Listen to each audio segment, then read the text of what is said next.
Since Facebook have started allowing the photospheres to be published natively, not needing to host the images elsewhere for them to display properly, there's been a lot more interest in the photosphere pictures themselves, and if you follow me on Facebook you'll notice that I've posted quite a few.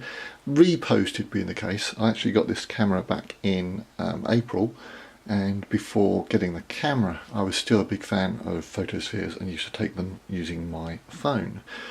This video won't cover how to take photospheres using the phone. I will do a different video for that because I've had a few requests regarding those pictures. This review is mainly about this little device. This is the Ricoh Theta S in its protective cover, and it needs to be in a protective cover because that is a fisheye lens on the front of the device.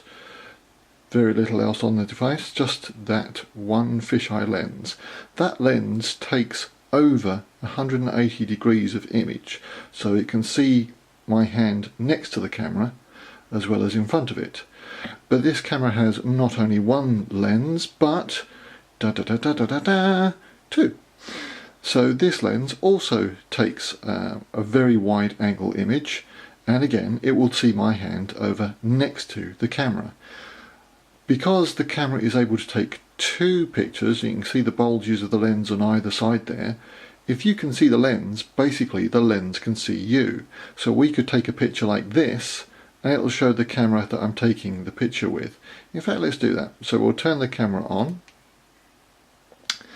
And on the front here we have some on the back this is, the back and the front are very similar.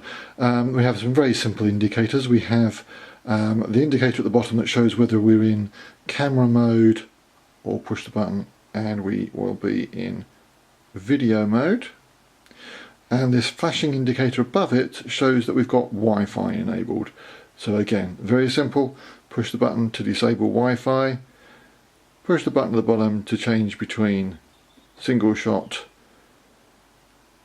and video. And so if we leave it on single shot, looking at the side of the camera, at this closer range it won't be fantastic, but I'm just demonstrating how this works. So while you can see both of the I just realised that while I'm doing this it's going to show how messy the rest of the table is, but this will be fun. Yeah, as I take this picture you get the noise to show that it's taken the picture, and that's it. There is no viewfinder, there is no display, because as long as you can see the lens, then the lens will take the picture. Because mixing 360 and regular video, or 360 images and regular video together doesn't work particularly well, I'll show you on the tablet here the results of the picture. Obviously the clip that I just put in was just a still taken from this 360 picture. So we load the photosphere into the normal picture viewer on Google, and we can pan all around the picture. So this is the picture we just took, and it shows you how messy the table is. Fantastic. Shows you outside. Shows you my big clunky fingers, because obviously I was holding the camera at the time. And now if we look here, so that shows, and we can pinch and zoom, that this picture is actually made from two images, one from the front lens, one from the rear lens, and it's stitched together. Okay, and just to cover some of the other features of the camera, it has a regular tripod mount point on the bottom for putting tripods onto, or monopods, or even selfie sticks, and I shall cover the benefits of those in a different video. We have a HDMI port for plugging streaming live video into. I've not played with that yet, but it does allow you to actually stream 360 video. And you have the USB plug for transferring data, as well as charging the internal battery. The battery can't be changed, and there's no space for a memory card either.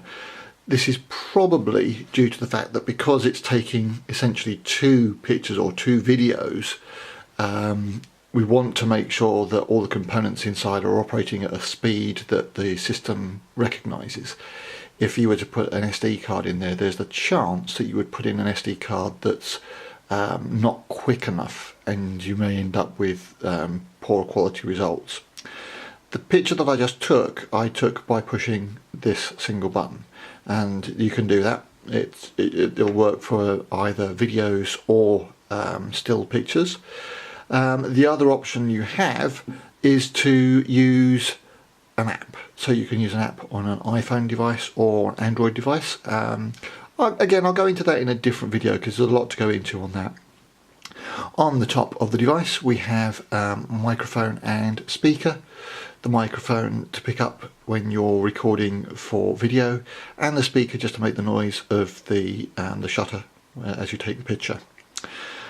There are various different things to consider when you're taking video or taking pictures with this that are slightly different from a regular camera or a regular video camera. And again, as you would expect, I will cover those in separate videos. If you have any questions about the Ricoh Theta S, please feel free to leave a comment and I will help if I can.